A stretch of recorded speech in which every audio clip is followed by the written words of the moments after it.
My name is Laura, and at 28 years old, I never imagined I'd be standing in the mahogany-paneled boardroom where my father once commanded respect as Regional Operations Director. The same man who had dismissed my career as just waiting tables was now sitting across from me, his face pale with disbelief as the realtor slid the property deed across the polished conference table. 24 hours earlier, he had been unceremoniously escorted from the corporate headquarters of Morrison's Fine Dining Group. Now, the restaurant chain he'd been fired from belonged to me. I'd love to know which corner of the globe you're watching from. And if this story speaks to you, make sure to subscribe. Tomorrow's video is one you absolutely can't miss. The silence in that room was deafening. Outside the floor-to-ceiling windows, the Chicago skyline stretched endlessly, but all I could focus on was the way his hands trembled slightly as he stared at my signature on the acquisition papers. For years, he had introduced me to his colleagues and friends with that particular tone of embarrassment reserved for disappointing children. But today, everything had changed in ways neither of us could have predicted. The tension between my father and me began long before I ever touched a restaurant tray. Growing up in the affluent suburb of Winnetka, success had a very specific definition in the Rodriguez household. My father, Miguel Rodriguez, had clawed his way up from a working-class family in Pilsen to become one of the youngest executives at Morrison's Fine Dining Group, overseeing operations for their Midwest region. Our house on Elm Street was a testament to his achievements. The manicured lawn, the three-car garage housing his BMW, my mother's Mercedes, and the Range Rover he insisted were necessary for family trips. Every surface gleamed with the kind of perfection that spoke of professional cleaning services and a lifestyle built on appearances. Miguel measured everything by corporate ladders and corner offices. He wore his success like armor, never letting anyone forget how far he'd climbed. Board meetings, quarterly reports, and profit margins dominated dinner conversations. He spoke fluent business jargon and expected his family to understand terms like operational efficiency and market penetration as naturally as other families discussed sports or movies. My mother, Carmen, had been a marketing coordinator when they met, but she'd given up her career to support Miguel's ambitions. She managed our household like a small corporation, coordinating social events with other executive families and ensuring our family image remained pristine. Their marriage was built on shared goals and mutual respect, though warmth often took a backseat to achievement. From the time I could walk, Miguel had my future mapped out with military precision. Private schools that would lead to Northwestern University, then either law school or an MBA program.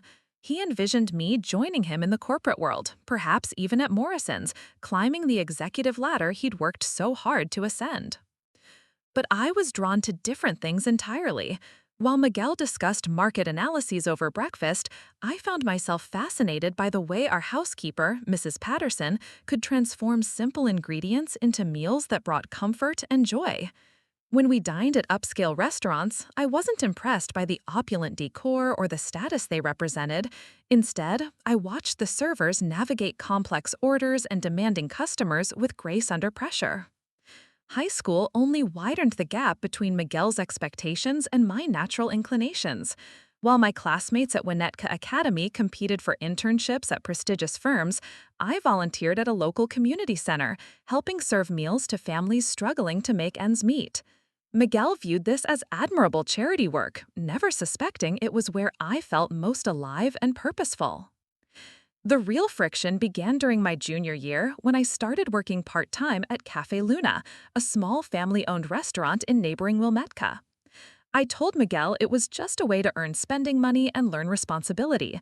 In reality, it was where I discovered my passion for hospitality and the intricate dance of restaurant operations. Cafe Luna was owned by the Castellanos family, Italian immigrants who had built their modest establishment from nothing. Tony Castellano, the patriarch, treated his staff like extended family. His wife, Maria, cooked with an intuitive understanding of flavors that no culinary school could teach. Their daughter, Sophia, managed the front of house with an efficiency that rivaled any corporate operation I'd seen. Working there taught me that restaurants were far more than places to eat. They were community hubs where celebrations happened, where first dates unfolded, where families gathered for milestones, and where lonely people found comfort in familiar faces. Every shift brought new challenges that required quick thinking, emotional intelligence, and genuine care for others. Miguel remained oblivious to how deeply this work resonated with me. When he picked me up after shifts, he'd grimace at the lingering smell of kitchen grease on my clothes and remind me that this was temporary. Manual labor builds character, he'd say, but it's not a career path for someone with your opportunities. The summer before my senior year, I convinced Miguel to let me work full-time at Cafe Luna. I told him it would demonstrate work ethic on my college applications. What I didn't tell him was that Tony had begun teaching me about food costs, inventory management, and customer service standards. He showed me how to read profit and loss statements, how to schedule staff efficiently, and how to handle the countless daily crises that could make or break a restaurant. Sophia became my mentor in ways that extended far beyond serving techniques. She taught me how to read customers, anticipating their needs before they voiced them. She showed me how to diffuse tense situations with difficult diners and how to turn a mediocre dining experience into something memorable. Under her guidance, I learned that hospitality was both an art and a science, requiring emotional intelligence, business acumen, and genuine passion for making others happy. By the end of that summer, I had absorbed knowledge about restaurant operations that most business school graduates never acquired. I understood food costs, labor percentages, and customer retention strategies. I could handle rush periods with calm efficiency and turn angry customers into loyal regulars. Most importantly, I had found work that felt like purpose rather than obligation. Miguel remained focused on college preparation. He hired expensive SAT tutors, arranged meetings with Northwestern's admissions office. He spoke confidently about my future in corporate America, never asking what I wanted for myself.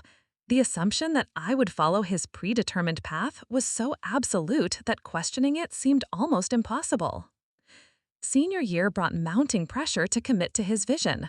College applications required essays about career goals, and Miguel expected me to write passionately about business leadership and corporate strategy. Instead, I found myself crafting essays about the dignity of service work and the complex problem-solving required in hospitality. The guidance counselor at Winnetka Academy was sympathetic, but practical. "Your father has opened doors that most students can't even see," she reminded me during one of our sessions. "Restaurant work is admirable, but it's not typically seen as a career track for someone with your academic credentials and family connections." Even my friends couldn't understand my growing passion for restaurant work. They saw it as a temporary job, something to do before real life began. The idea that I might choose hospitality over corporate success seemed foreign to everyone in my social circle. The conflict came to a head during Christmas dinner of my senior year.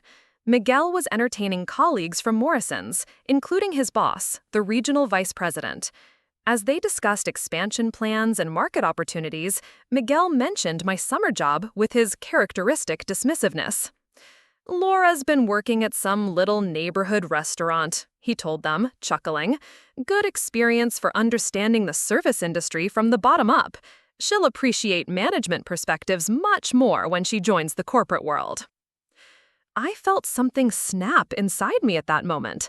The casual dismissal of work that had become central to my identity, the assumption that my future was his to plan, the complete lack of interest in what actually mattered to me.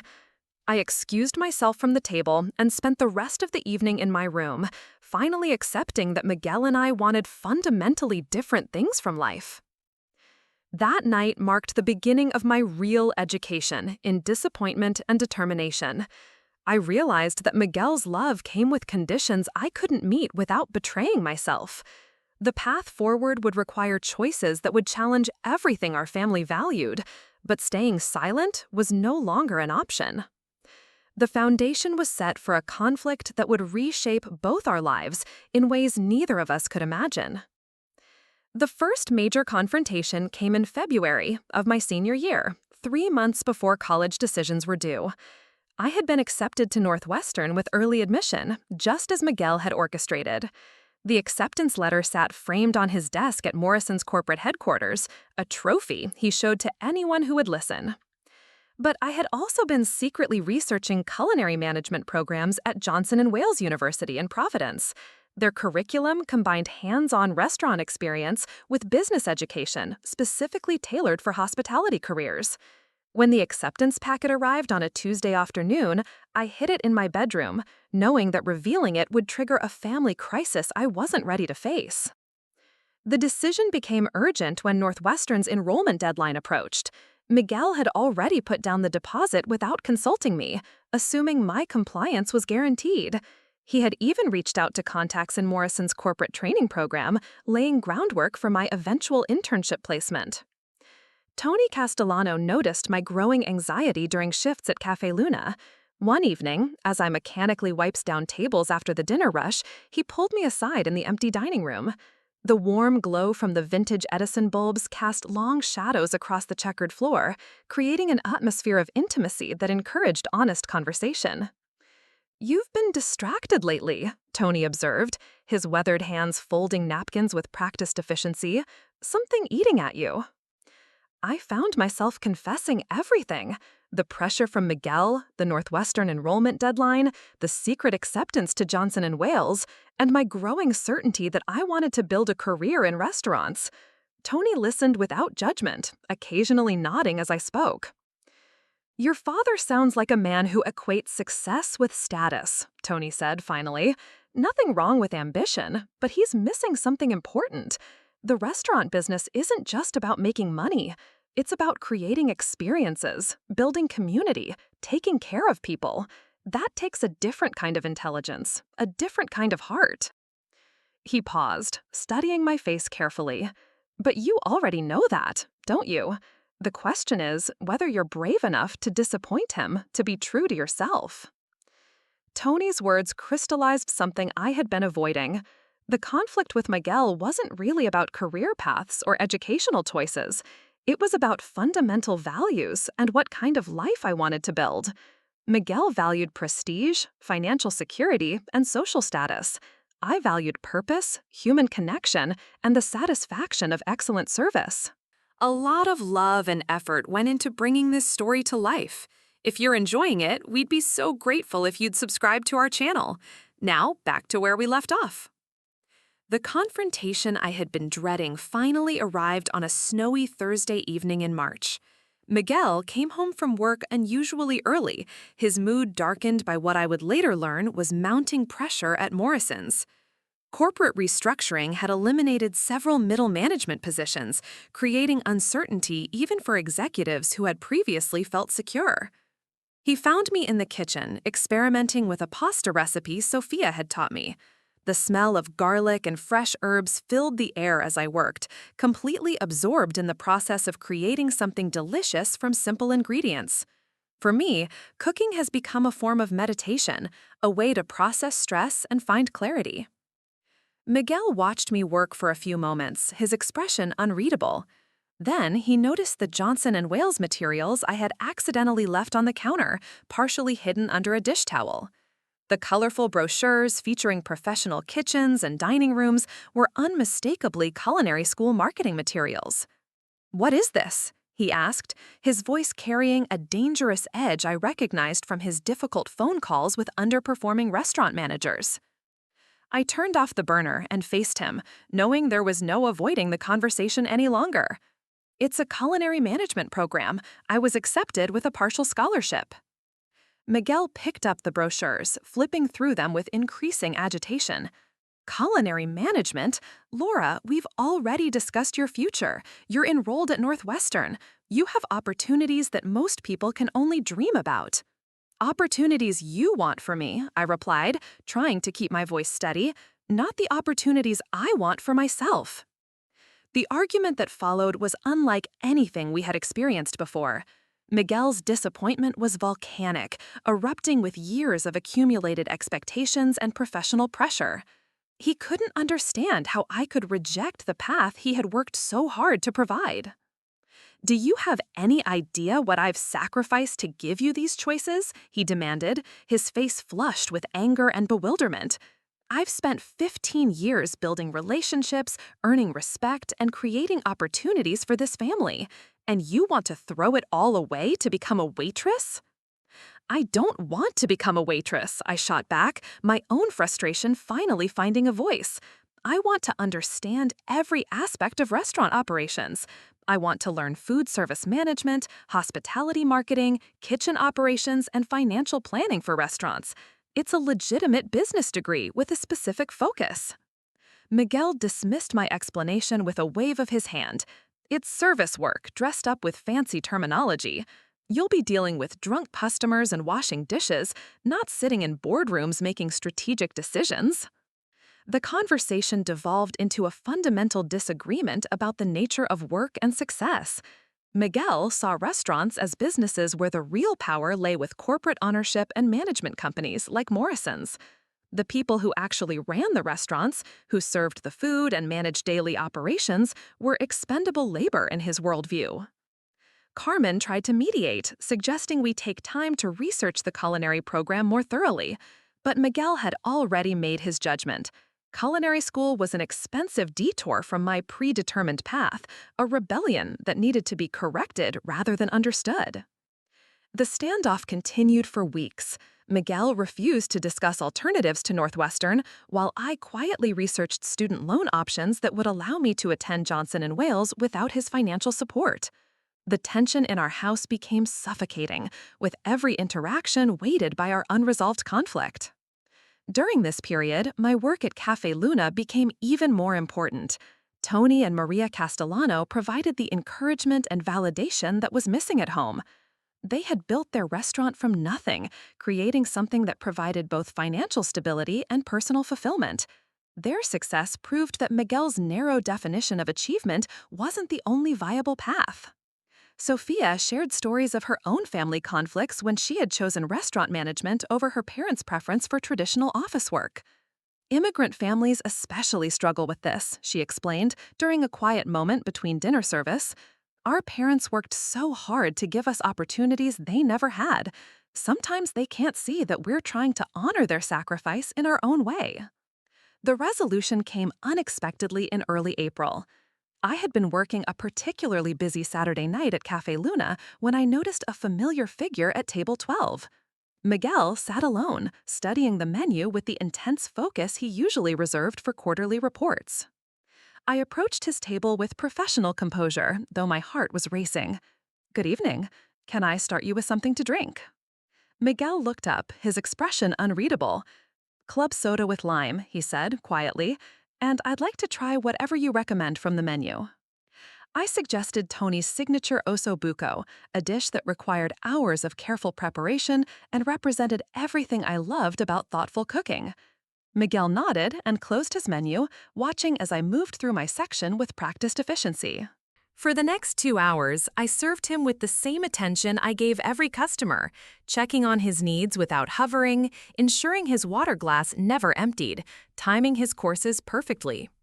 I watched him observe the restaurant's operations, noting the seamless coordination between kitchen and service staff, the way regular customers were greeted by name, and the genuine warmth that permeated every interaction.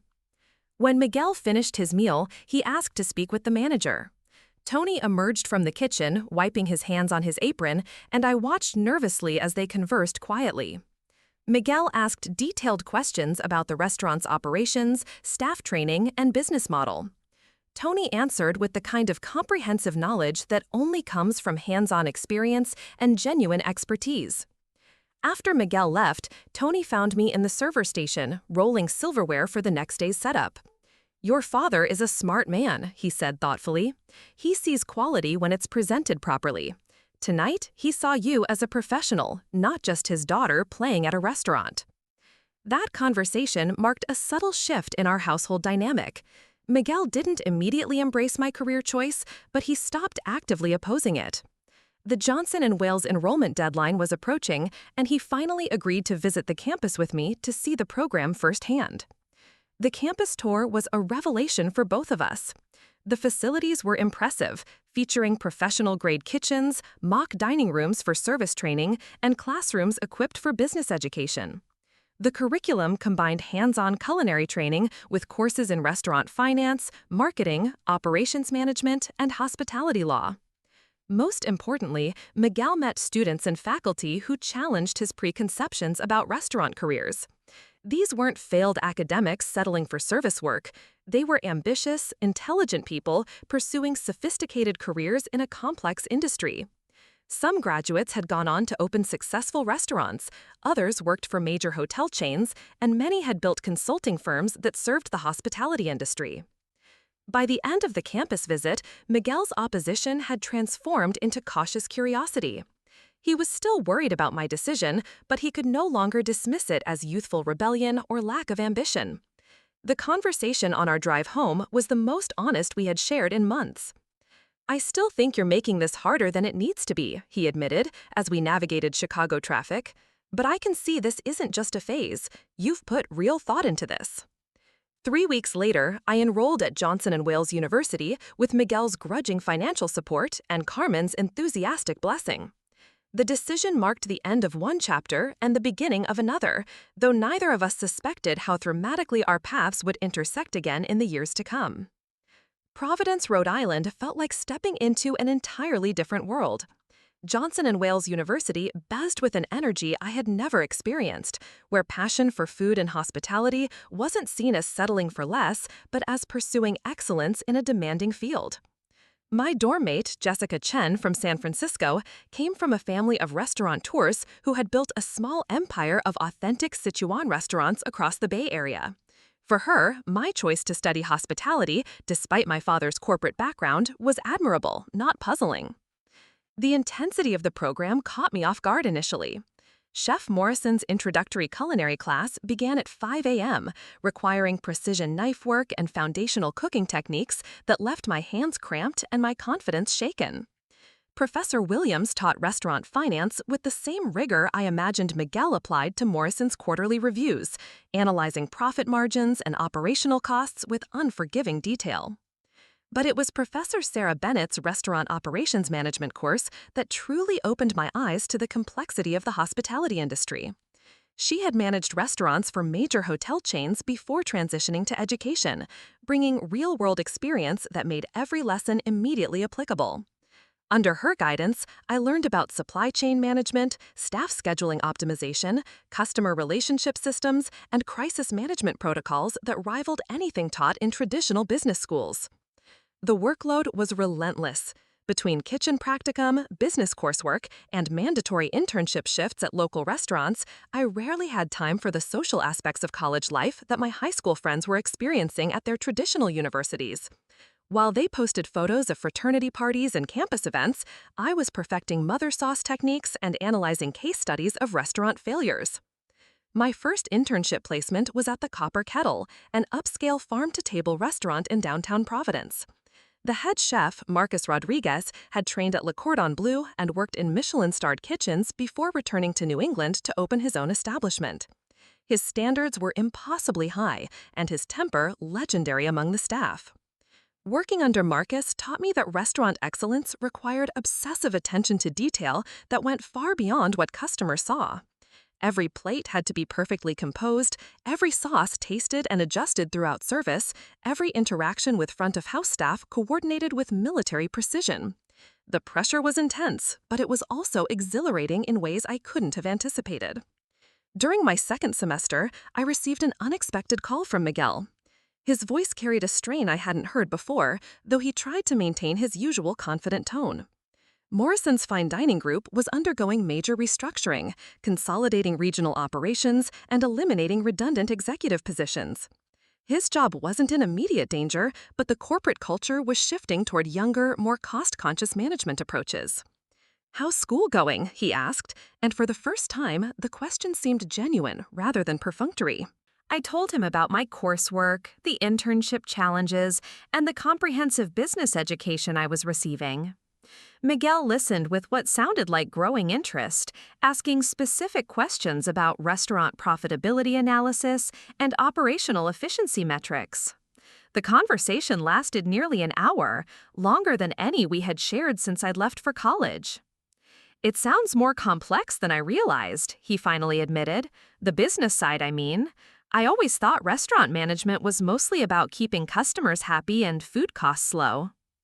That phone call marked the beginning of a subtle transformation in our relationship. Miguel began calling more frequently, often to discuss business concepts he encountered at Morrison's that paralleled what I was learning in school. He seemed genuinely curious about supply chain management in restaurants, labor cost optimization, and customer retention strategies. Meanwhile, my education was expanding beyond the classroom. During winter break, Professor Bennett arranged for me to spend a week shadowing operations at the Charleston, a prestigious restaurant group with locations across New England. The corporate offices resembled Miguel's workplace more than anything I had expected, with conference rooms full of executives analyzing market data, expansion opportunities, and competitive positioning. The revelation that successful restaurant companies operated with the same strategic sophistication as any major corporation helped me understand why Miguel was beginning to take my career choice more seriously. The skills I was developing weren't fundamentally different from those required in traditional business fields. They were simply applied to a specific industry with unique challenges and opportunities.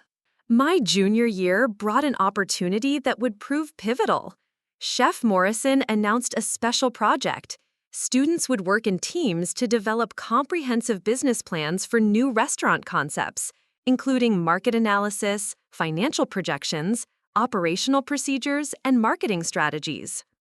The winning team would present their concept to a panel of industry professionals, including investors actively seeking new hospitality ventures. I partnered with Jessica Chen and two other students, David Park, whose family owned a successful catering company in Atlanta, and Maria Santos, who had worked her way through community college while managing a popular food truck in Phoenix. Our diverse backgrounds created a team with complementary skills and perspectives that proved invaluable. We decided to develop a concept for upscale casual dining that would bridge the gap between fast casual convenience and fine dining quality. Our research revealed an underserved market segment, professionals who wanted excellent food and service without the time commitment or formality of traditional upscale restaurants. Jessica's family connections provided insights into Asian fusion cuisine trends, while David's catering experience informed our understanding of large-scale food preparation and presentation. Maria's food truck background contributed valuable perspectives on cost control and rapid service execution. My own experience at Café Luna and the Copper Kettle helped us understand the balance between operational efficiency and customer experience. For 3 months, we worked with the intensity of actual entrepreneurs. We analyzed demographic data, surveyed potential customers, developed detailed financial models, and created operational procedures for everything from inventory management to staff training. The project required skills from every aspect of my education: culinary knowledge for menu development, business acumen for financial planning, and operational expertise for day-to-day management procedures. Professor Bennett served as our advisor, pushing us to consider challenges we hadn't anticipated and refine our concept until it could withstand real-world scrutiny. She introduced us to her network of industry contacts, arranging informational interviews with successful restaurateurs who provided invaluable feedback on our developing business plan. The presentation took place in early May in Johnson & Weil's Professional Conference Center before an audience that included restaurant owners, hospitality investors, and industry consultants. Our concept, Elements, focused on seasonal American cuisine with global influences, served in an environment that balanced sophistication with accessibility. We had prepared meticulously, but standing before the panel of industry experts was more intimidating than any exam or practical assessment. Jessica handled the market analysis with confidence that reflected her family's business background. David presented our operational procedures with the precision he had learned in his family's catering operation. Maria explained our cost control strategies with the practical wisdom of someone who had managed tight margins on a food truck. My portion covered overall concept integration and growth strategy, synthesizing everything we had learned about creating sustainable restaurant businesses. As I spoke about our vision for replicable success that could scale across multiple markets, I realized I was articulating ideas that would have impressed Miguel's colleagues at Morrison's corporate headquarters. The panel's questions were sharp and probing, testing our understanding of market competition, labor management, and financial sustainability. But we had anticipated most of their concerns and responded with the thoroughness of actual business professionals seeking investment funding. 2 weeks later, Professor Bennett announced that our team had won the competition. More significantly, one of the panel members, investor Patricia Goldman, wanted to discuss the possibility of actually developing our concept into a real restaurant venture. That evening, I called Miguel with news that our team had won the business plan competition. For the first time since I had chosen culinary school over Northwestern, I heard genuine pride in his voice. "A real investor wants to fund your restaurant concept?" he asked, his executive instincts immediately engaging with the business implications. "It's preliminary," I explained. "She wants to meet with us individually to discuss our commitment levels and long-term goals, but yes, she thinks elements could work in the current market." Miguel was quiet for a long moment. Then he said something that surprised me. "I'd like to hear more about this concept when you're home for summer break. It sounds like you've developed something substantial." That conversation represented a fundamental shift in how Miguel viewed my education and career prospects.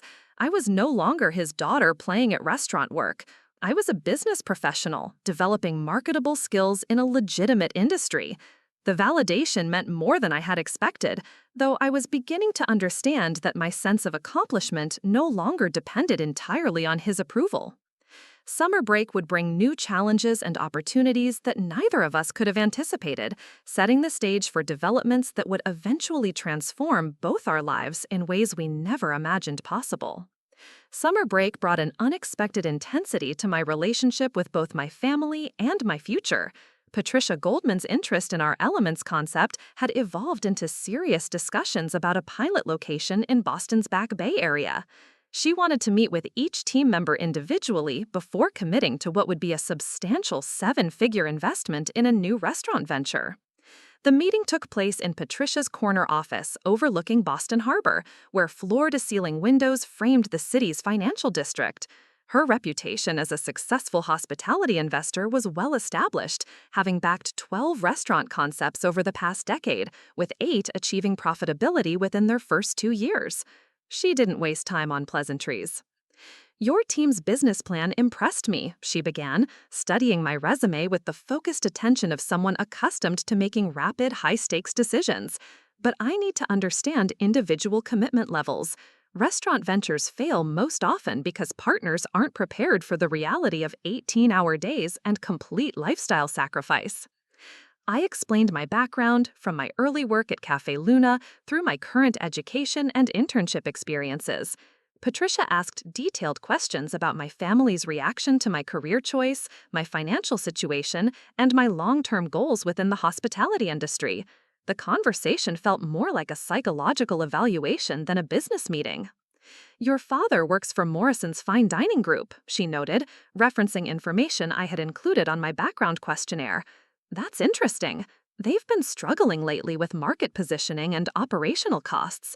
Traditional corporate restaurant management is becoming less effective in today's competitive environment."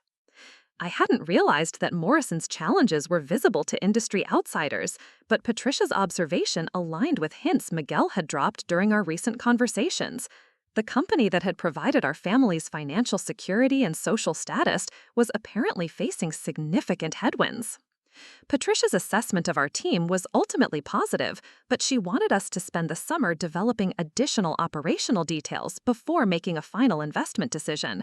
Jessica would focus on supply chain partnerships, David would refine our kitchen operations manual, Maria would develop our marketing strategy, and I would create comprehensive management training procedures.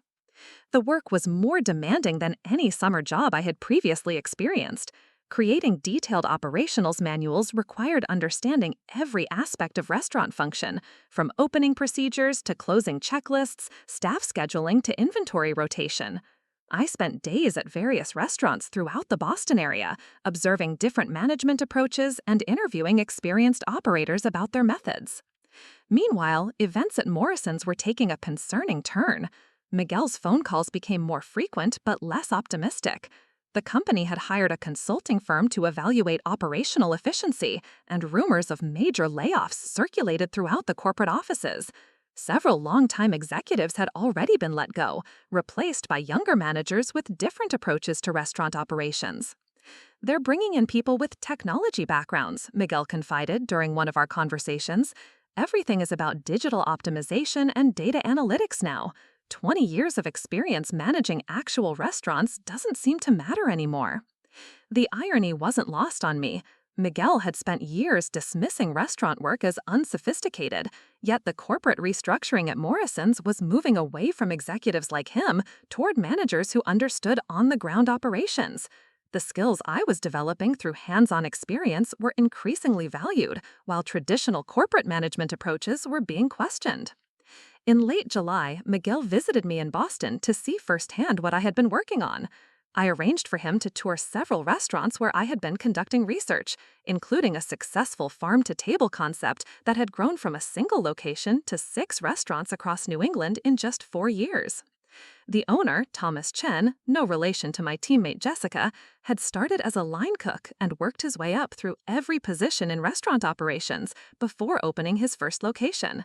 His understanding of food costs, labor management, and customer service was encyclopedic, gained through years of practical experience rather than theoretical study. Miguel listened intently as Thomas explained his expansion strategy, which relied on promoting internally trained managers rather than hiring external executives. "The restaurant business is ultimately about execution," Thomas told us. "You can have the best concept and the most sophisticated financial planning, but if your daily operations aren't excellent, you'll fail regardless." After the restaurant tour, Miguel and I had dinner at a small Italian place in the North End. The conversation was more honest than any we had shared since my high school years. He admitted that his perspective on restaurant work had been shaped by his own insecurities about his background, having grown up in a working-class family where service work was seen as a step backward rather than a legitimate career path. "I wanted to give you opportunities I never had," he explained, stirring his espresso thoughtfully. "But I think I was so focused on status and prestige that I missed the actual substance of what you were choosing." Miguel also revealed information about Morrison's that he hadn't shared previously. The company was facing pressure from shareholders to improve profitability margins that had declined steadily over 3 years. Several flagship locations were underperforming, and corporate management was struggling to identify effective solutions. "The consulting firm they hired keeps talking about operational authenticity and customer experience optimization," Miguel said with a wry smile. "Fancy terms for things you've been studying all along." As summer progressed, my work on the Elements project intensified. Patricia had arranged for our team to spend 2 weeks working in the kitchen and front of house at one of her existing restaurants, gaining practical experience in high-volume operations. The crash course in real-world restaurant management was exhausting but invaluable. Working the dinner rush at Meridian, Patricia's flagship Boston location, taught me lessons no classroom could provide. The choreography required to coordinate kitchen timing with table service was incredibly complex, requiring split-second decisions and seamless communication between dozens of staff members. Every night brought new challenges: equipment failures, last-minute reservation changes, difficult customers, and the constant pressure to maintain quality while maximizing efficiency. The front-of-house manager, Lisa Rodriguez, became an invaluable mentor during those 2 weeks. She had started as a server 8 years earlier and worked her way up through every position in restaurant operations. Her ability to manage difficult situations while maintaining composure was masterful, whether she was dealing with overbooked reservations, kitchen delays, or customer complaints. "Restaurant management is crisis management," Lisa explained during a brief break between dinner services. "Everything that can go wrong will go wrong, usually at the worst possible moment. The difference between success and failure is how quickly and gracefully you handle problems." By the end of August, our team had completed the additional research Patricia requested. Our comprehensive business plan now included detailed operational procedures, staff training protocols, financial projections for multiple scenarios, and marketing strategies tailored to different demographics. The document was nearly 200 pages of thoroughly researched business strategy. Patricia's final evaluation meeting took place in early September, just before classes resumed at Johnson & Wiles. She had reviewed our expanded business plan and conducted additional market research to validate our assumptions about customer demand and competitive positioning. "I'm prepared to move forward with a pilot location," she announced, her tone betraying none of the excitement I felt at hearing those words. "However, I want to make some modifications for the original concept based on current market conditions." The changes Patricia proposed were significant but logical. Rather than opening in Boston's expensive Back Bay area, she wanted to test the concept in a smaller market with lower overhead costs. She had identified a location in Burlington, Vermont, where restaurant rents were more reasonable and the customer base was receptive to innovative dining concepts. More importantly, Patricia wanted to accelerate our timeline. Instead of opening in 18 months as originally planned, she was pushing for a spring opening, just 8 months away. The compressed schedule would require someone from our team to take a leave of absence from school to oversee the development process. The opportunity was everything I had worked toward, but the timing created a difficult decision. Taking a year off from Johnson & Wiles would delay my graduation and potentially affect my academic standing. However, the chance to help launch an actual restaurant venture with serious investor backing was the kind of real-world experience that could define my entire career. After discussing the opportunity with my teammates, we agreed that I would take the leave of absence and serve as the primary student representative in the restaurant development process. Jessica, David, and Maria would continue their education while contributing to the project remotely and joining the venture full-time after graduation. When I called Miguel to explain my decision, his reaction surprised me. Instead of questioning the wisdom of delaying my degree, he asked detailed questions about the business opportunity and Patricia's track record as an investor. His executive experience at Morrison's had given him valuable perspectives on restaurant financing and expansion strategies. "This sounds like a legitimate business opportunity," he concluded after I had explained the details. "The experience you'll gain from actually opening a restaurant will be worth more than another year of classroom study." Miguel's endorsement meant more than I had expected, but it also underscored how much our relationship had evolved. He was no longer trying to redirect my career path toward traditional corporate success. Instead, he was evaluating my choices with the same business acumen he applied to decisions at Morrison's. Little did either of us know that events at Morrison's Fine Dining Group were about to take a dramatic turn that would affect both our lives in ways we could never have anticipated. The foundation for our eventual role reversal was being laid, though the full implications wouldn't become clear for several more months. October brought news that shattered the foundation of everything Miguel had built over 20 decades. The call came on a Tuesday morning while I was reviewing construction blueprints for our Burlington location with Patricia's development team. My phone buzzed insistently, displaying Miguel's name with an urgency that made me step away from the conference table. "Laura." His voice was hollow, stripped of the confident authority I had known my entire life. "I need to tell you something before you hear it elsewhere." Morrison's Fine Dining Group had eliminated his position as part of a comprehensive restructuring that would consolidate regional operations under younger, more cost-effective management. After 19 years with the company, Miguel had been given 30 minutes to clear his office and surrender his company credit cards, laptop, and access badges.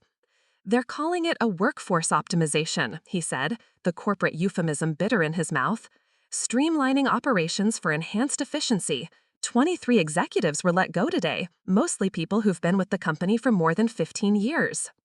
The consulting firm had recommended replacing experienced regional managers with centralized digital systems and younger supervisors who commanded lower salaries. Miguel's extensive knowledge of restaurant operations, built through years of visiting locations and understanding local market dynamics, was now considered redundant in an era of data analytics and algorithmic decision-making. I immediately offered to return to Chicago, but Miguel insisted I continue with the restaurant development. His severance package would cover immediate expenses, and he needed time to process the professional earthquake that had just destroyed his career trajectory. "Don't derail your opportunities because of my situation," he said with forced steadiness. "You're building something real. I'm just figuring out what comes next." The irony was devastating. While Miguel was being discarded for lack of technological sophistication, I was implementing cutting-edge restaurant management systems that integrated inventory tracking, customer relationship management, and predictive analytics for demand forecasting. The skills he had dismissed as unsophisticated were precisely what the modern restaurant industry valued most. Patricia's reaction to Miguel's situation was unexpectedly sympathetic. During our next planning meeting, she mentioned that Morrison's struggles were well known throughout the industry, largely due to their resistance to operational innovations that smaller, more agile restaurant groups had embraced years earlier. Traditional corporate restaurant management is dying, she observed while reviewing our staffing plans. Companies like Morrison's are too bureaucratic to adapt quickly to changing consumer preferences and market conditions. That's why independent operators and smaller groups are gaining market share. Her assessment aligned with everything I was learning through our development process. Successful restaurants now required intimate understanding of local markets, flexible operational procedures, and the ability to respond rapidly to customer feedback. The hierarchical corporate structure that had defined Miguel's career was increasingly viewed as an obstacle rather than an advantage. Meanwhile, our Burlington location was taking shape with remarkable speed. The former bank building we had leased provided an ideal layout for our concept, with soaring ceilings and large windows that created the sophisticated but welcoming atmosphere we had envisioned. The open kitchen design allowed customers to observe food preparation, creating the transparency and authenticity that modern diners increasingly demanded. I had moved to Burlington full-time to oversee the build-out, living in a studio apartment above a bookstore while managing contractors, coordinating equipment installations, and developing operational procedures. The responsibility was overwhelming at times, but it was also exhilarating to see our business plan transformed into physical reality. The hiring process proved more complex than our academic projections had anticipated. Burlington's labor market was competitive, with several established restaurants competing for experienced kitchen and service staff. We needed to offer competitive wages and benefits while maintaining the cost structure that made our business model viable. Chef Marcus Rodriguez, my former supervisor from the Copper Kettle, agreed to consult on our kitchen operations and staff training. His reputation in New England restaurant circles helped us attract talented cooks who were interested in learning our farm-to-table approach and seasonal menu concepts. Hiring is the most critical decision you'll make, Marcus explained during one of our planning sessions. Everything else can be fixed or adjusted, but the wrong staff will kill your concept before customers even notice your food quality. Our front-of-house hiring was equally crucial. We needed servers who understood fine dining service standards but could maintain the relaxed, approachable atmosphere that differentiated us from traditional upscale restaurants. The candidates we interviewed ranged from recent hospitality graduates to experienced professionals seeking opportunities in innovative restaurant concepts. December brought both progress and new challenges. Our construction was ahead of schedule, and equipment installation was proceeding smoothly. We had assembled a core team of 12 employees who would undergo intensive training before our projected March opening. However, our initial marketing research had identified unexpected competition from 2 new restaurants that had opened in Burlington during the fall. The competitive analysis required detailed evaluation of their menus, pricing strategies, target demographics, and operational approaches. One establishment was a farm-to-table concept similar to ours, while the other offered globally inspired small plates in a trendy industrial setting. Both were attracting positive reviews and substantial customer traffic. Patricia viewed the competition as validation of Burlington's market potential rather than a threat to our success. Multiple successful restaurants in similar categories indicate strong consumer demand, she explained during our monthly review meeting. Your challenge is differentiation, not market creation. Our solution was to refine our concept even further, emphasizing the aspects that distinguished elements from our competitors. We expanded our wine program to feature exclusively Vermont and New York producers, created partnerships with local farms for seasonal ingredient sourcing, and developed signature cocktails using spirits from regional distilleries. During this period, Miguel's situation was deteriorating in ways he initially tried to hide. The job market for displaced corporate restaurant executives was surprisingly limited, particularly for professionals over 50 who lacked direct operational experience. Companies wanted candidates who could manage restaurants hands-on, not executives who had supervised from corporate offices. His unemployment benefits provided basic financial coverage, but the psychological impact was devastating. Miguel had defined himself through his professional success for so long that losing his executive identity left him questioning fundamental assumptions about his value and capabilities. Carmen suggested he considered consulting opportunities, leveraging his knowledge of franchise operations and corporate operations. However, Miguel discovered that consulting required entrepreneurial skills and business development abilities he had never needed as a corporate employee. Building a client base, developing service offerings, and marketing his expertise were completely outside his comfort zone. I began including Miguel in some of our development conversations, initially to give him something productive to focus on, but increasingly because his corporate perspective proved valuable. His understanding of franchise operations, multi-location management, and corporate finance helped us anticipate challenges we might face if Elements proved successful enough to expand.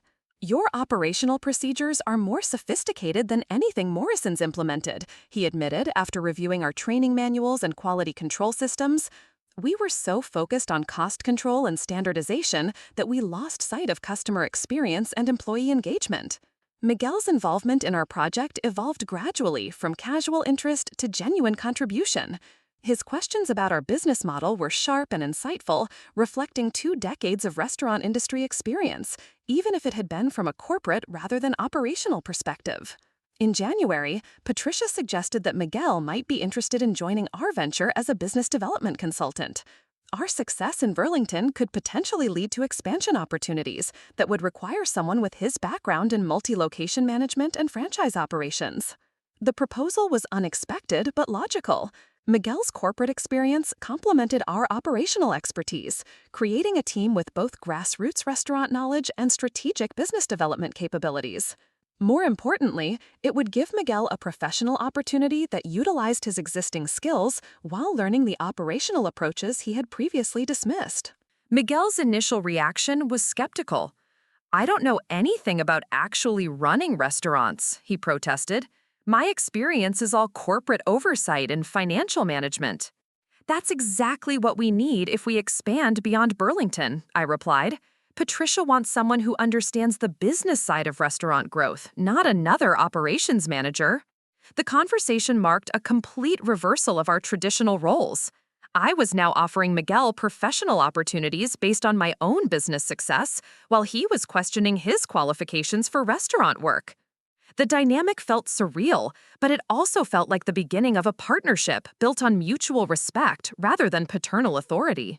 By February, Miguel had agreed to join Elements as a business development consultant, with the understanding that his role would expand if our Burlington location achieved the performance metrics Patricia had established. He would relocate to Vermont temporarily to learn our operational model firsthand before developing expansion strategies.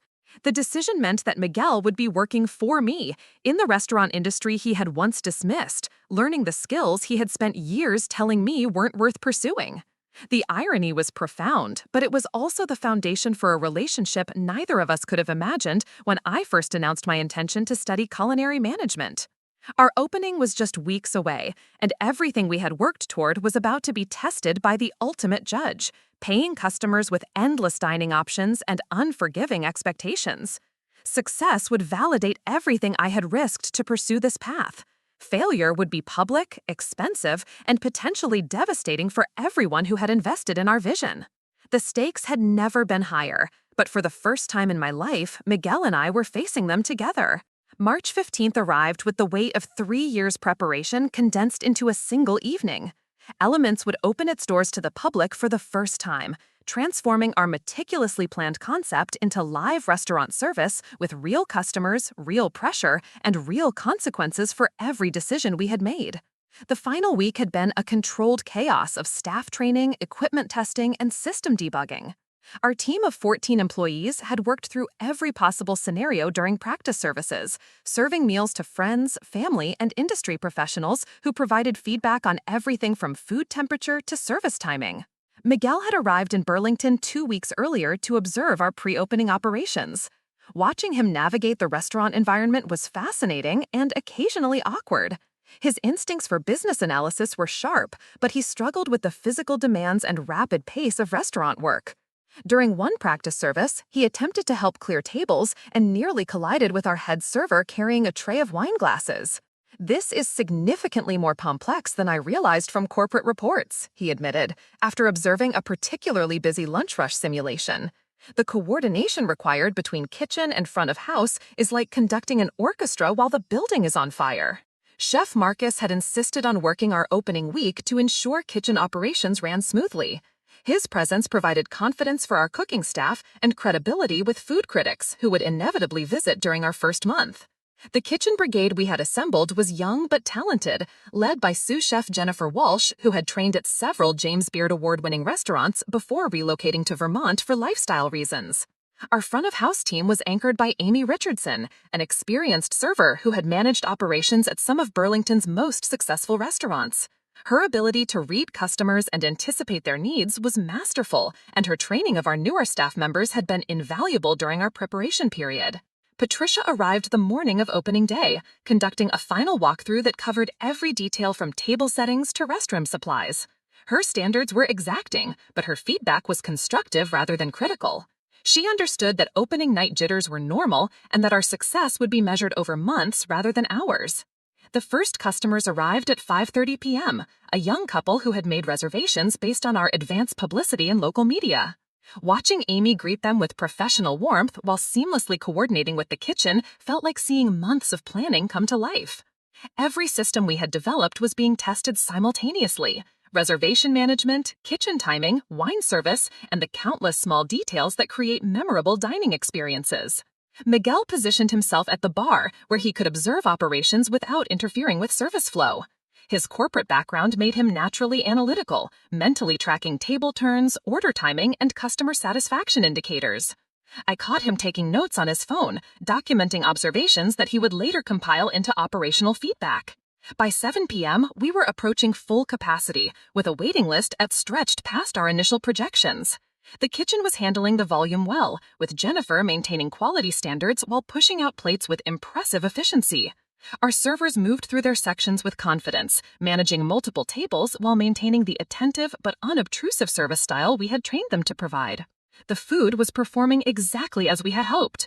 Our signature dishes, developed through months of testing and refinement, were generating positive reactions from customers who had arrived with high expectations based on advance reviews. The seasonal menu concept allowed us to showcase relationships with local farms while demonstrating the culinary creativity that differentiated us from more conventional restaurants. Around 8:30 p.m., I noticed a familiar face among the customers waiting for tables. Thomas Chen, the successful restaurateur Miguel and I had met in Boston, was dining with what appeared to be other industry professionals. His presence was both flattering and nerve-wracking, as his opinion carried significant weight in New England restaurant circles. The real test came during the peak dinner rush, when every system was operating at maximum capacity. A minor crisis developed when our dishwashing equipment briefly malfunctioned, creating a backup that threatened to slow kitchen output. Jennifer quickly reorganized her station procedures to work around the problem, while our maintenance contractor resolved the mechanical issue. Miguel watched the crisis management with fascination. In corporate environments, a problem like that would trigger meetings and reports, he observed. Here, everyone just adapted and kept working. The evening's most challenging moment arrived when a party of 8 arrived claiming to have reservations that didn't exist in our system. Amy handled the situation with diplomatic skill, offering complimentary appetizers while arranging bar seating until a table became available. Her solution turned a potentially negative experience into an opportunity to demonstrate our commitment to customer service. By 10 p.m., the dinner rush was winding down, and our final customers were enjoying dessert and after-dinner drinks. The kitchen had performed flawlessly after the early equipment hiccup, and our servers had maintained professional composure throughout the busiest periods. More importantly, customer reactions had been overwhelmingly positive, with several parties asking about making future reservations before leaving. Patricia's assessment was cautiously optimistic. Everything I saw tonight suggests you have the fundamentals right, she told our leadership team during the post-service debrief. Food quality was consistent, service was professional, and you handled problems without creating drama. Those are the foundations of sustainable success. The local food critic from Burlington's Alternative Weekly had dined early in the evening, taking detailed notes throughout his meal.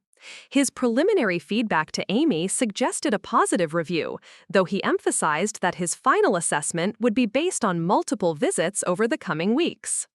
More significantly for our long-term prospects, Thomas Chen approached me as he was leaving. "Impressive opening," he said with genuine approval.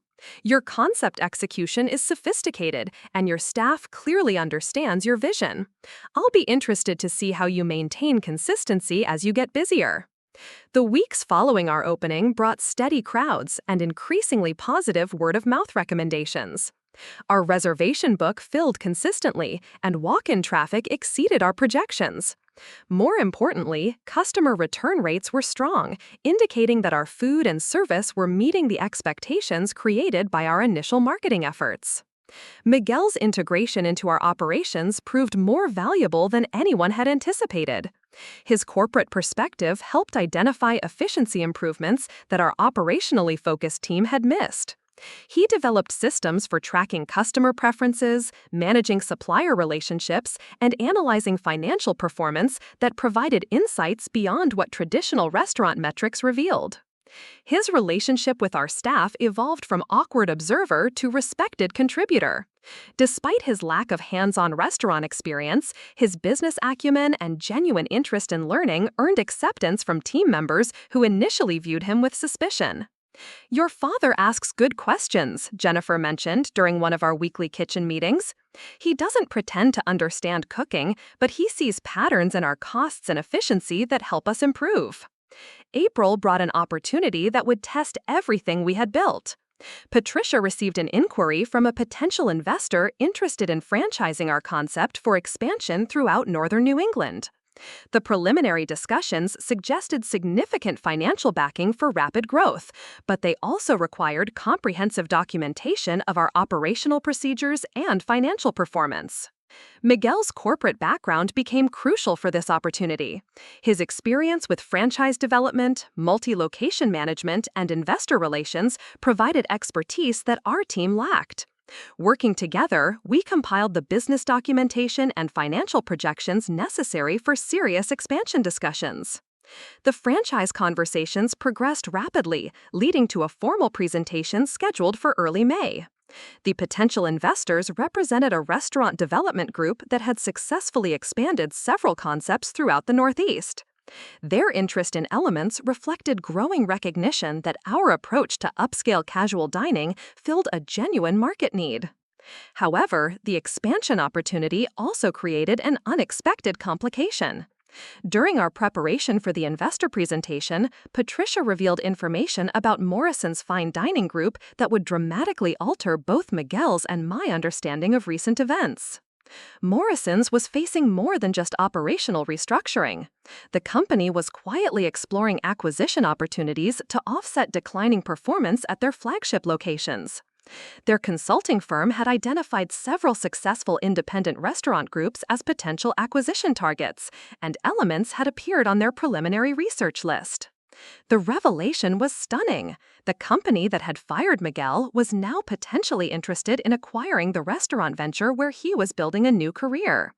The irony was so complete it seemed almost fictional, but Patricia's industry connections and access to insider information made the intelligence credible. More shocking was her additional revelation. Morrison's current leadership was specifically seeking restaurant concepts with proven operational excellence and expansion potential. Our success in Burlington, combined with the franchise interest we were generating, made Elements exactly the kind of acquisition target Morrison needed to revitalize their struggling portfolio. Miguel's reaction was complex, mixing vindication with uncertainty. The company that had deemed him expendable was now potentially seeking to purchase the venture where he was proving his value, in the restaurant industry he had once dismissed. They fired me for not understanding modern restaurant operations, he said, processing the implications. Now they want to buy the restaurant where I'm learning everything they said I didn't know. The situation presented unprecedented opportunities and challenges. An acquisition by Morrisons could provide resources for rapid expansion while validating our concept on a national scale. However, it could also mean losing the independence and operational flexibility that had made our success possible. As we prepared for the upcoming investor presentations, neither Miguel nor I could have anticipated that the most dramatic revelations were still ahead. The complete reversal of our professional relationship was about to reach a crescendo that would redefine everything we thought we knew about success, family, and the true value of the choices we make. The call came on a rainy Thursday morning in June, 6 months after Morrison's Fine Dining Group had unceremoniously terminated Miguel's employment. Patricia's voice carried an excitement I had rarely heard as she delivered news that would transform our understanding of everything that had transpired over the past year. Morrisons has made a formal acquisition offer for Elements, she announced without preamble. $8.5 million for full ownership, plus guaranteed expansion funding for 25 locations over 3 years. They want to make it their flagship concept for millennial and Gen Z demographics. The offer was staggering, far exceeding our most optimistic projections for the value our Bermonton location had created in just 3 months of operation. Morrisons had conducted extensive market research and determined that Elements represented exactly the kind of innovative dining concept they needed to revitalize their struggling portfolio. More stunning was the composition of the negotiating team Morrisons had assembled. The lead negotiator was David Sterling, the new regional vice president who had taken over Miguel's former responsibilities. The same executive restructuring that had eliminated Miguel's position had elevated Sterling to oversee precisely the kind of acquisition discussions Miguel had once managed for Morrisons. Patricia scheduled the formal presentation for the following Tuesday at Morrisons' corporate headquarters in downtown Chicago. The location was deeply symbolic. Miguel would return to the building where he had worked for 19 years, not as a discredited former employee, but as a key stakeholder in a company Morrisons desperately wanted to acquire. The preparation for this meeting required everything Miguel and I had learned about working together over the past months. His corporate experience was crucial for understanding Morrisons' acquisition strategies and negotiating tactics, while my operational knowledge provided the foundation for presenting Elements as a scalable business model. We developed a comprehensive presentation that showcased not just our financial performance, but the operational innovations that made our success replicable. Our staff training protocols, customer service systems, and supply chain management procedures demonstrated the kind of hands-on expertise that Morrisons' corporate structure had been lacking. Miguel's transformation during this preparation was remarkable to witness. 6 months earlier, he had been a displaced corporate executive questioning his relevance in modern restaurant operations. Now he was analyzing acquisition proposals with the confidence of someone who understood both corporate strategy and operational realities. They need us more than we need them, he observed while reviewing Morrisons' financial statements that Patricia had obtained through industry contacts. Their same-store sales have declined for 8 consecutive quarters. They're not just buying our concept, they're buying our credibility with younger demographics. The morning of the presentation, Miguel and I stood together in the lobby of Morrisons' headquarters, surrounded by the marble walls and corporate artwork that had once represented the pinnacle of his professional achievement. The security guard who checked our identification was someone Miguel recognized, a man who had greeted him every morning for nearly 2 decades. "Mr. Rodriguez," the guard said with genuine warmth, "good to see you again. Here for a meeting?" Miguel smiled with more confidence than I had seen from him in months. Yes, presenting a business opportunity to the executive team.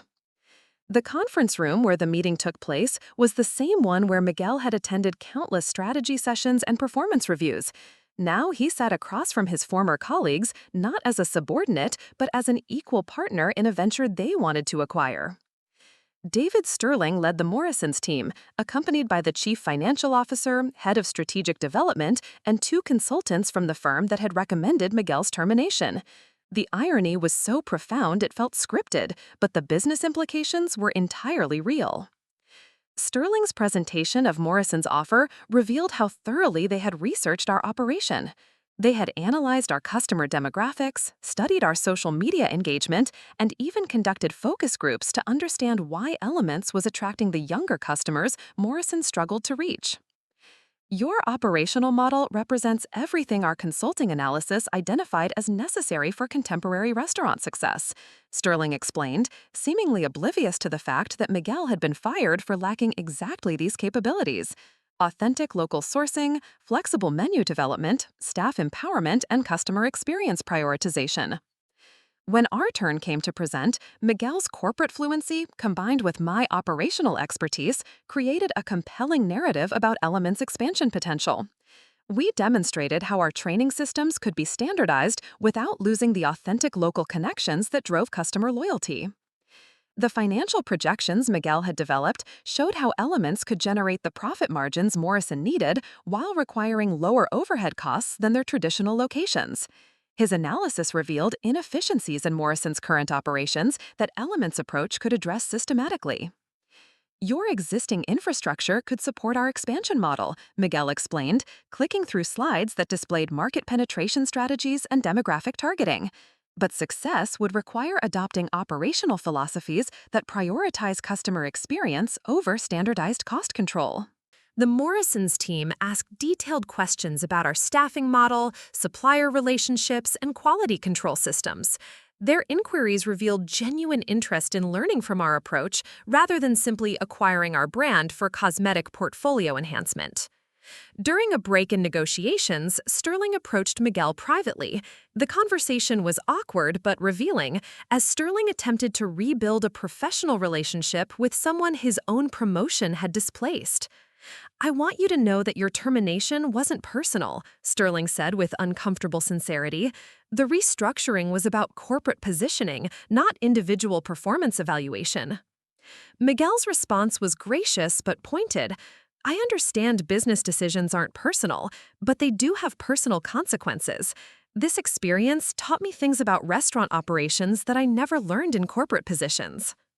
The afternoon session focused on specific terms and conditions for the potential acquisition. Morrisons wanted to retain our management team, expand rapidly into metropolitan markets, and integrate Elements into their existing corporate structure while maintaining operational independence. Patricia negotiated skillfully, ensuring that any acquisition would preserve the autonomy that made our concept successful. The final terms included management contracts for our key personnel, guaranteed operational control for the first 3 years, and performance bonuses tied to customer satisfaction rather than just financial metrics. Most significantly for Miguel, the acquisition would include a senior consulting role specifically focused on operational integration between Elements and Morrison's existing restaurants. His corporate background, combined with newly acquired hands-on experience, made him uniquely qualified to bridge the gap between Morrison's traditional approach and Elements' innovative methods. The formal agreement was signed 3 weeks later in the same conference room where Miguel had been terminated 8 months earlier. The symbolic completion of his journey from dismissed executive to valued consultant was witnessed by several colleagues who had survived Morrison's restructuring. David Sterling's remarks during the signing ceremony inadvertently highlighted the dramatic irony of the situation. "This acquisition represents Morrison's commitment to learning from successful independent operators," he announced. "We're bringing in expertise that will help our entire organization adapt to changing market conditions." Miguel caught my eye during Sterling's speech, his expression mixing amusement with satisfaction. The company that had eliminated his position for lacking modern restaurant knowledge was now paying millions to acquire the expertise he had developed after leaving their employment. The financial terms of the acquisition exceeded our most optimistic projections. My share of the proceeds, combined with the ongoing management contract, provided financial security that would have taken decades to achieve through traditional restaurant ownership.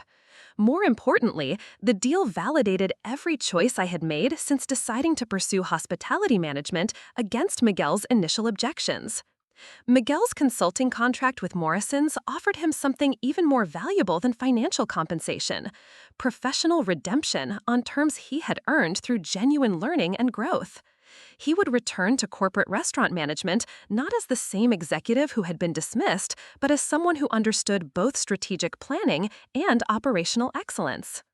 The announcement of Morrison's acquisition of Elements generated significant industry attention. Restaurant trade publications covered the story as an example of how traditional corporate chains were adapting to changing consumer preferences by acquiring innovative independent concepts. One article particularly captured the significance of our journey. Elements Restaurant Group's acquisition by Morrison's Fine Dining represents more than just corporate expansion. It demonstrates how the restaurant industry is recognizing that operational authenticity and customer connection are as valuable as traditional business metrics. 6 months after the acquisition closed, Miguel and I found ourselves working together in ways we could never have imagined during my high school years at Café Luna. His corporate experience helped Elements expand systematically while maintaining quality standards, while my operational knowledge ensured that growth didn't compromise the customer experience that made us successful. The relationship between us had evolved into something neither paternal authority nor professional hierarchy could adequately describe. We were partners who had learned to value each other's expertise, collaborators who understood that success required both strategic thinking and hands-on execution. During one of our monthly business reviews, Miguel reflected on the complete transformation our relationship had undergone. "I spent years trying to protect you from what I saw as settling for less," he said, reviewing expansion reports that showed Elements outperforming Morrison's traditional concepts across every customer satisfaction metric. "But you were actually choosing something more challenging and more valuable than anything I understood. You saw potential in an industry I had reduced to simple service work, and you built something that made corporate executives want to learn from your approach." The most satisfying vindication came not from financial success or professional recognition, but from the knowledge that every choice I had made in defiance of Miguel's expectations had proven not just viable, but valuable. The path he had dismissed as limiting had actually created opportunities neither of us could have anticipated. Today, Elements operates 17 locations across New England and the Mid-Atlantic, with plans for continued expansion throughout the Northeast. Miguel serves as Morrison's Director of Operational Innovation, helping traditional corporate restaurants adopt the customer-focused approaches that made Elements successful. We work together regularly, combining his strategic planning expertise with my operational knowledge to develop new concepts and improve existing restaurants. The partnership that began with such fundamental disagreement has become proof that success can take forms we never expected, and that the most rewarding achievements often come from choices that initially seem like disappointments. The little girl who once watched servers navigate busy dining rooms with admiration has become a restaurant executive whose innovations are studied by corporate chains seeking to reconnect with their customers. The father, who once dismissed restaurant work as unsuitable for his daughter's talents, has become one of the industry's most respected consultants on operational excellence. Our story proves that sometimes the greatest success comes not from following predetermined paths, but from having the courage to disappoint others in order to remain true to ourselves. The investment in pursuing work that provides genuine fulfillment, even when others can't see its value, ultimately creates opportunities that exceed everyone's expectations. The restaurant industry taught us both that service isn't about accepting less, it's about providing more than anyone expects, creating experiences that matter, and building something sustainable through dedication to excellence rather than pursuit of status. Miguel was wrong when he said I was just a waitress, but he was also wrong when he thought that would be limiting rather than liberating. Sometimes the most profound success comes from embracing exactly what others think you should avoid and proving that their limitations were never yours to accept. Looking for more? We've got 2 amazing stories ready for you right on screen. If this one touched you, these are absolutely worth your time. Click to watch them now. And hey, subscribe and hit that bell to never miss our latest uploads.